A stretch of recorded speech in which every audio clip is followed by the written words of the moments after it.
Hello ladies and gentlemen, thank you for tuning in today. I just wanted to take up a few minutes explaining about a new painting of mine called a Black Star.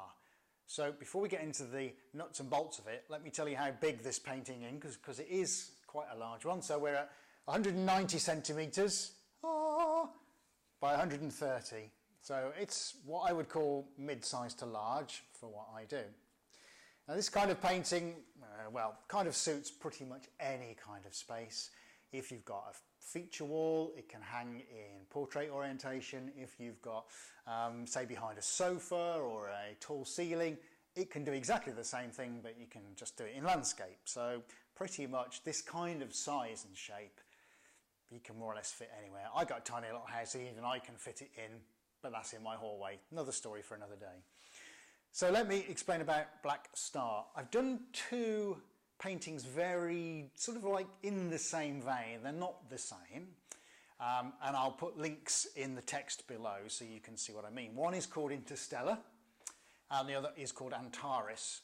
Now, if you know your astronomy, you'll know that Antares is a star and Interstellar obviously relates to things cosmic in nature. So along the same kind of lines, every couple of years, I like to do something of a spacey theme, and I like to have it with black around the edge and all these graded blues going into this kind of white central kind of nebula, explosion, sun kind of hot gas thing coming out of the middle. I don't really know any other kind of way to describe the influences behind it, but it's all cosmos related because I love space. And that kind of thing. So I think that's quite an exciting subject. Whether you see something else in it, of course, is entirely up to you. But behind it lies this space theme. So by all means, go and check out the other two paintings that I also refer to. Now, I do like to paint in black and blue an awful lot. In fact, if Ailey just goes to his right just for a moment, you'll see Tundra, which is quite ironic because this stays on the wall in the gallery anyway, so which is the same similar kind of colour palette. So just to kind of add weight to what I'm talking about, I really do enjoy essentially blue and black as colours and then bringing other tones around it. I just think they're really expressive. I love the whole light and dark thing, and you know, to be honest, without getting too intense in things regarding the mind and how we think, everything's really about light and dark. It's extremes, joy, sadness, happiness, light, airy, heavy. You know, extremes are in our lives permanently and on a constant basis. And I really like to explore those themes in paint and on canvas. So I think Black Star is a really, really good example of that whole light and dark thing, and the reason you have to have both sitting together so you can see both. So we've also got this metallic gold. Now the metallic gold features in a lot of the paintings that I do, and it is absolutely sensational, I promise you. Now we're going to try and get a few camera angles now where we can see some light hitting it.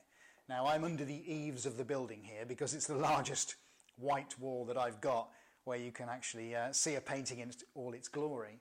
But honestly, we've tried to light this today with some artificial lighting, but just the way that this metallic just changes its luminosity as you move around it, and of course as the light changes throughout the day, it is absolutely sensational. And you know, I think you're getting a good idea on camera there what it looks like. But that's the reason why I use it an awful lot. It is just one of these blends that I buy, and it's just absolutely magnificent. So one of the other key points about the painting is the differences in textures. Now, if you're looking at photos of this on the website, it's really, really difficult to pull out textures. And to be honest, it's one of the reasons why I wanted to shoot the video. And that's because there's a lot of undulation on this painting. So you get these, again, areas of light and dark, I suppose. You get high points where it's glossy. You get low points where it's more semi-gloss or matte in places. And then you also get, added to that, these undulations of paint. So in some areas it's very light on the canvas, and in other areas it's quite thick. So actually dimensionally you get this kind of layering effect, and it does this all the way throughout. Most notably, if I'm honest, is actually in a single colour like the black. So if you were perhaps to take this edge as an example, it's probably, I don't know, more or less from one side or the other, but you can see here particularly, you know, I've left some rivers of paint as they are and then chosen to separate and spread out others, almost quite cheekily back to the weave of the canvas. But actually, as an overall, what this does, it kind of for me pokes a hole through it, and as we're talking with space, it's like punching a hole through the dust clouds and looking at what's behind it. So what I'm able to do with paint is to create these dimensional effects that not only work from a viewpoint of looking at it head on, but also from the sides, so you get lots of different light reactions. And I think that's a really, really important thing with this particular painting, is the way that it reacts to light.